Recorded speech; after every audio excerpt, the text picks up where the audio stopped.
All right. Are you ready? Let's go on an adventure today. Yeah, let's do it.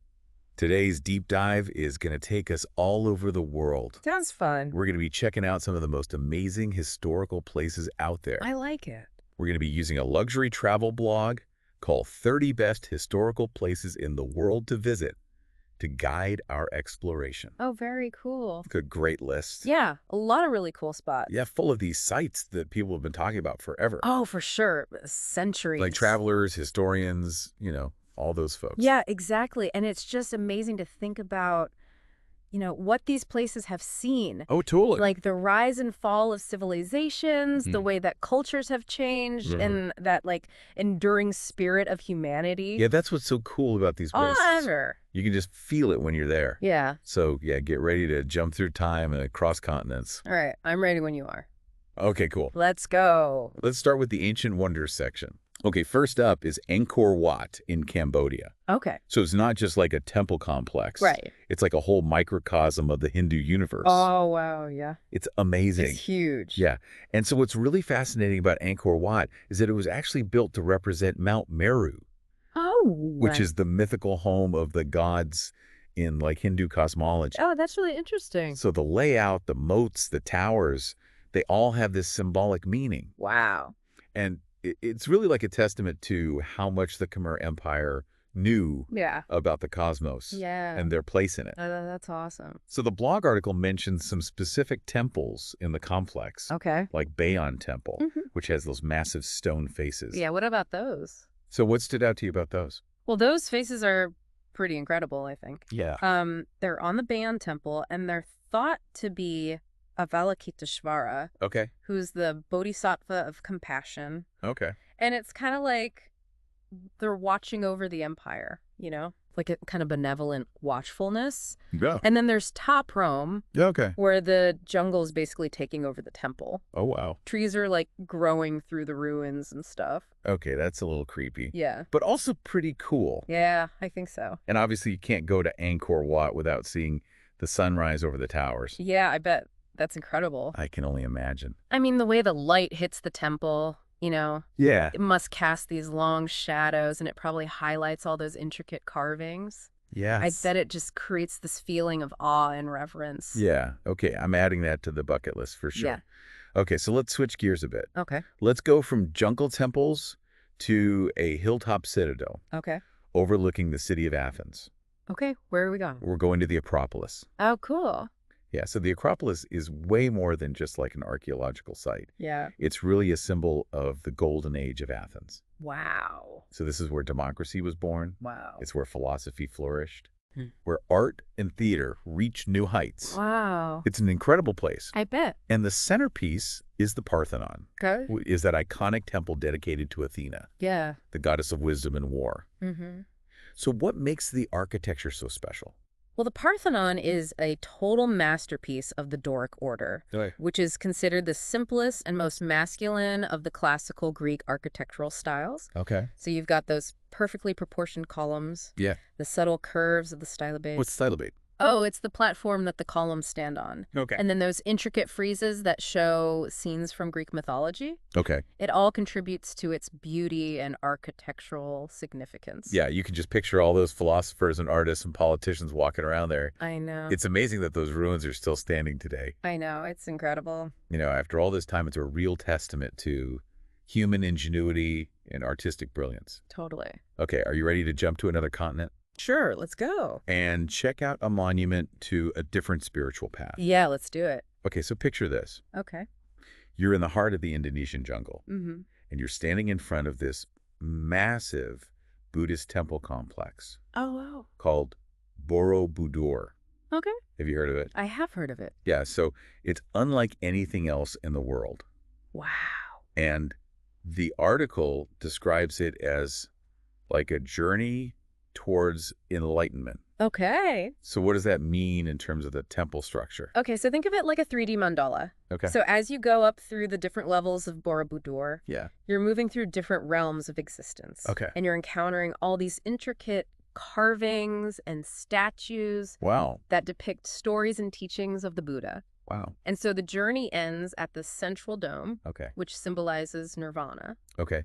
Which is the ultimate state of spiritual awakening. Oh, wow. Yeah, so it's like the very act of moving through the temple Right. is a form of spiritual practice. Yeah, that's incredible. It's pretty cool. It really shows how architecture can be used to show these profound spiritual concepts Yeah. and guide people on a journey of self-discovery. Yeah, okay, so are you ready for our final stop on this Ancient Wonders tour? Yeah, let's do it. And it's a big one. Okay, I think I know where we're going. Yeah, you got it.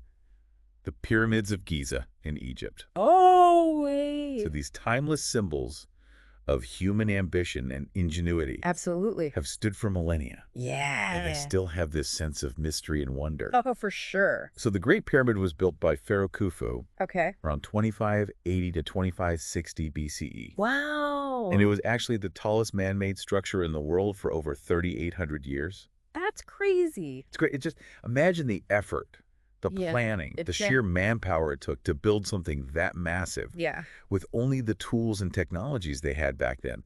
It's mind-boggling. It really is mind-boggling. Yeah. The article mentions that they regretted not having enough time at the pyramids. Yeah. And I totally get that. I still remember standing in their shadow and just being in awe, knowing how old they are, Yeah. and then going inside and feeling that weight and stillness. Yeah. It was almost like stepping into another dimension. Wow. It was incredible. I bet. And of course, no trip to the pyramids is complete without seeing the Sphinx, Of course, the Sphinx. that colossal creature with the lion's body and human head. Yeah. It's a riddle in itself, Totally. and it just adds another layer of intrigue to the whole site. It really does make you wonder what secrets those ancient stones hold. Yeah, for sure. So those are some ancient wonders. Yeah, they really are. I don't know about you, but I'm ready to explore some places that show a bit more power and majesty. Yeah, I love it. What do you say? Let's dive into the next set of fascinating locations. Right, let's do it. Let's go. Welcome back. I am so ready for more of these amazing places. Yeah. This next section is all about power and majesty. Oh, I love that. Yeah. So we're going to be looking at sites that really embody that. I have a feeling these places are going to be Oh, impressive. they are. Okay, so where are we going first? Okay. So we're going to stay in China for a bit. Okay. But instead of temples, we're going to the heart of imperial power, Ooh, okay, I like it. the Forbidden City. The Forbidden City. Okay, yeah. So for 500 years, this was like the center of the Chinese Empire, Wow. like a city within a city, Yeah. where emperors ruled and dynasties rose and fell. It's hard to even imagine that much history in one place. Yeah. This blog says the Forbidden City has over 9,000 rooms. Right? 9,000. I can't even imagine trying to navigate that place. No, it's crazy. And those 9,000 rooms weren't just like living spaces. Right. They had everything. Yeah. Government offices, libraries, temples. They even had a theater. Oh, wow. Like it was a whole self-contained world Wow. of power and intrigue, Yeah. all designed to show off how powerful the Chinese emperors were. Yeah, the article talks about the colors, Oh, yeah. especially like the red walls and golden roofs. Yeah. So what is the significance of those colors in Chinese culture? Well, in China, red is all about good fortune, happiness, celebration. Okay. But it was also the color of the emperor. Okay. So it symbolizes his power and authority. Got it. And then gold, of course, is wealth, prosperity, and the divine. Okay. So when you put red and gold together in the Forbidden City, Yeah. you get this visually stunning display of imperial grandeur Yeah. and a connection to the heavens. Okay, yeah. So that's not just a color scheme. No. It's like a whole statement. Right. Wow. Okay, so speaking of awe-inspiring, Yeah. how about we move on to a structure that's so big you can see it from space? Oh, I think I know what's coming.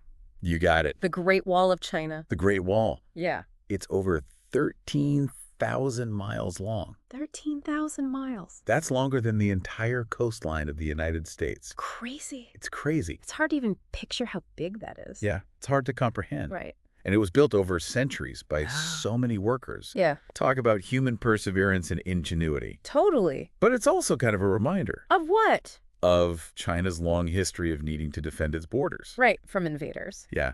Okay, so speaking of defense, Yes. our next stop takes us to the heart of the Roman Empire, Okay. the Colosseum. Oh, the Colosseum, of course. Yeah, so this wasn't just a building. Right. It was like a stage for these grand spectacles Yeah. of violence and entertainment. Yeah. It's kind of a crazy combination when you think about it. Yeah. But it was Rome. So the Colosseum was this marvel of Roman engineering. Yeah. It could hold something like 80,000 spectators. Wow. 80,000 people. Yeah. And it was here that, gladiators fought to the death. Oh, my God. They hunted wild animals. They even staged these mock naval battles. Oh, wow. It was wild. I can't even imagine. I know. And these events weren't just about entertainment. Right, they were about power. Yeah. It was a way for Roman emperors to show off their power and to kind of keep the masses happy. Got it. I bet it would have been so intense to be in that crowd. Oh, I know.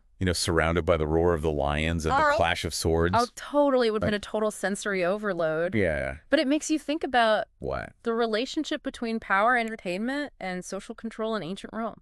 Okay. Yeah, that's a lot to unpack. Right. Okay, last stop on this power and majesty section. Okay. A place that's all about opulence and grandeur. Okay, I bet we're going to Versailles. You got it. Versailles, yes.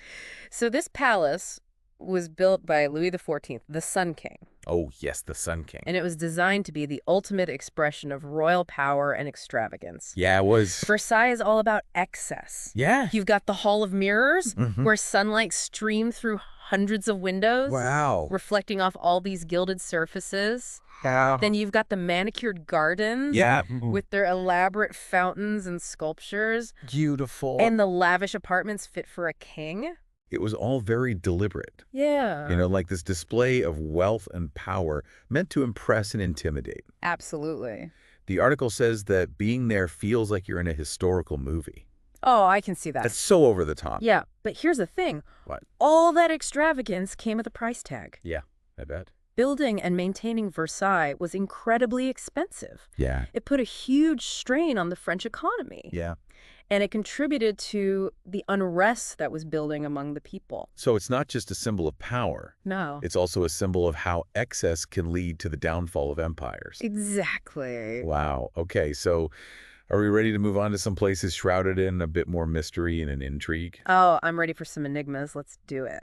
All right, welcome back for the final leg of our historical journey. I'm excited for this one. We've seen ancient wonders and places of incredible power, but this last section is really special. Oh, why's that? It's all about mystery and intrigue. Ooh, I like that. These are places that have captivated people for centuries. Yeah, with their unsolved mysteries or captivating stories. Exactly. So let's start with one that I'm sure everyone's heard of. Okay. Easter Island. Ah, Easter Eye. Those enigmatic Moai statues are just incredible. Yeah, they're so fascinating. So tell me, what are some of the questions that still surround those statues? Well, I mean, the big one is, how were they transported? Yeah, how do they move those massive things? Exactly, and what do they represent? Yeah, what was their purpose? We still don't know for sure. And then there's the whole mystery of the Rapa Nui people. Right, the people who created them. And what happened to their civilization. Yeah, it's a real enigma. Okay, so next up is a place that I've always wanted to visit. Oh, where's that? Machu Picchu. Ah, Machu Picchu, the lost city of the Incas. Yeah, it's this incredible citadel high up in the Andes Mountains. Incredible setting. It's just amazing how they built something so complex in such a remote location. Yeah, the Incan ingenuity is truly remarkable. I have to admit, I'm a little bit bummed that I haven't been there yet. Oh, really? Yeah, I actually ended up spending some time with a shaman in the Amazon instead. Oh, wow. Which was an incredible experience. I bet. But yeah, Machu Picchu is definitely still on my bucket list. You'll have to go someday. Oh, I will, for sure. Okay, so let's move on to a place that's frozen in time. Okay. Pompeii. Oh, Pompeii. This Roman city was buried by the eruption of Mount Vesuvius in 79 AD. Yeah. It's a truly eerie place. You can walk through the streets Yeah.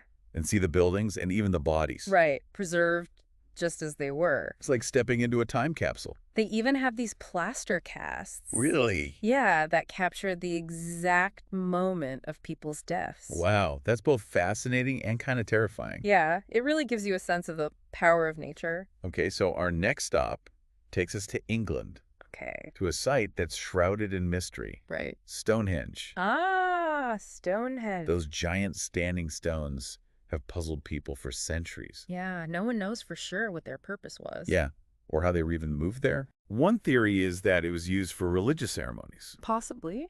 Another is that it was an astronomical observatory. Yeah, aligned with the movements of the sun and moon. It's still a magnet for modern-day pagans. Oh, yeah, they celebrate the solstices there. And I have to admit, I actually prefer Avebury. Oh, really? Yeah, it's another stone circle nearby, but you can actually wander among the stones there. Oh, wow. It's a really cool experience. I bet. Okay, and our final stop on this mystery and intrigue tour Okay. is a place with a dark and fascinating history. Where are we going? The Tower of London. Oh, the tower. Yeah, for centuries it's been a place of imprisonment and execution. Yeah, a lot of history within those walls. You know, they say that the tower is haunted by the ghosts of its past. Oh, yeah, like Anne Boleyn. Yeah, Anne Boleyn, one of Henry VIII's wives who was beheaded there. Yeah, and then there's the mystery of the princes in the tower. Right, who disappeared in the 15th century. And their fate is still unknown. Yeah, it's a chilling place. It really is. But it's also a reminder of the power of the past to shape our present. Totally. So what does it all mean? Yeah, why are we so drawn to these places? I think it's because these historical places offer us a connection to the past, a sense of wonder, and a chance to reflect on our own place in the grand scheme of things. They remind us of human ambition and ingenuity. Yeah, and the fact that even the most powerful empires eventually crumble. Yeah, and that history is full of mysteries that we may never fully solve. Right, but that doesn't mean we should stop searching for answers. Exactly, so keep exploring. Keep learning and keep asking questions. I hope you've enjoyed this deep dive as much as we have. It's been a blast. And we hope it's inspired you to explore these incredible historical places for yourself. And who knows, maybe you'll even uncover a few mysteries of your own along the way. Thanks for joining us, and we'll see you on our next deep dive.